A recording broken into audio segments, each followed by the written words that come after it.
वर्तमान दौर में सचमुच इस हरित साहित्य का बहुत बड़ा महत्व है। साहित्य हमेशा ही हित के साथ रहता है। हम सब जानते हैं, हितेन सहम सहितम सहितस्य भावः साहित्यम। हितकारी जो हो वही साहित्य है। साहित्य में सबका हित होना चाहिए। भारतीय संस्कृति का मूल आदर्श भी वही है, सबका हित हो, समस्त जनों का सुख हो, केवल जनों का नहीं, मानव का नहीं, समस्त चराचरों का, समस्त वनस्पतियों का, सबका मंगल हो, कुशल हो, हित हो, यही हम चाहते हैं। यही हमारी संस्कृति है। इसे साहित्य की परिभाषा भी मैंने जो बताई वही है, हितेन सह सहितम सहितस्य भावः साहित्यम। शब्द और अर्थ के संयोग से जो साहित्य बनता है वह सचमुच हितकारी होता है। क्या कहें, हमारे गोस्वामी तुलसीदास जी ने क्या कहा है, कीर्ति भणित भूति भल सोई, सुरसरी सम सब कहे हित होई।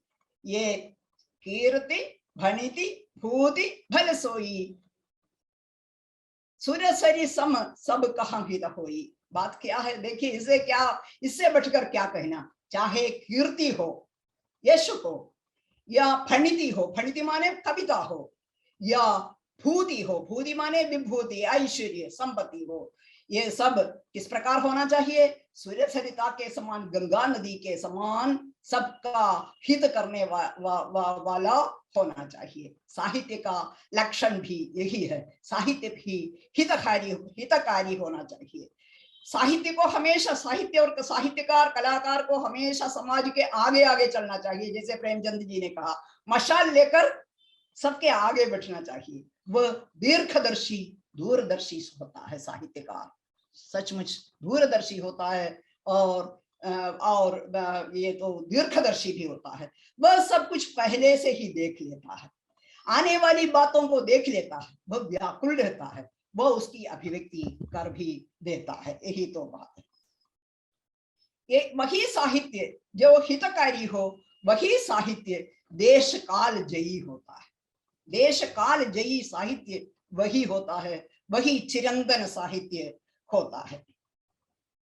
और हम देख सकते हैं, हम जबकि विषय पर आ जाते हैं, सचमुच मैं भी अपने विषय पर ही बोलूंगी, यद्यपि ये विशाल विषय है, व्यापक विषय है, तो भी मैं अपने ही विषय पर सीमित रहने की कोशिश करूंगी।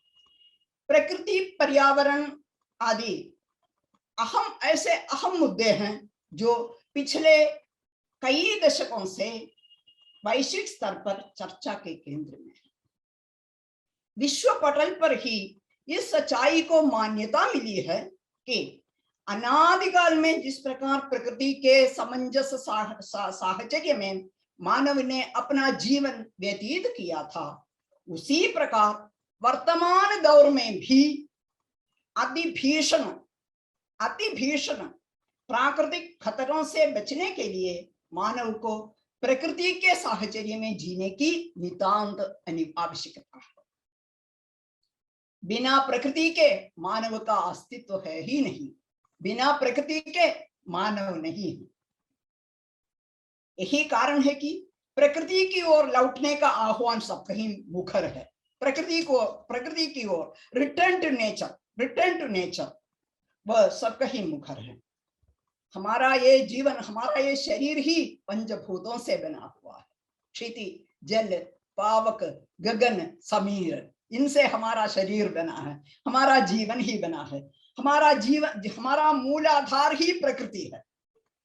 लेकिन आजकल क्या बात होती है, इस प्रकृति की चीजों को पैसे देकर हमें खरीदना पड़ रहा है। आप जरा सोच लीजिए, हमारी ही हवा है, वायु हमारी और जल हमारा, लेकिन हम क्या करते हैं, पीने के लिए बॉटल पानी खरीद कर पीते हैं। इसके लिए हम विवश हैं आधुनिक दौर में मनुष्य।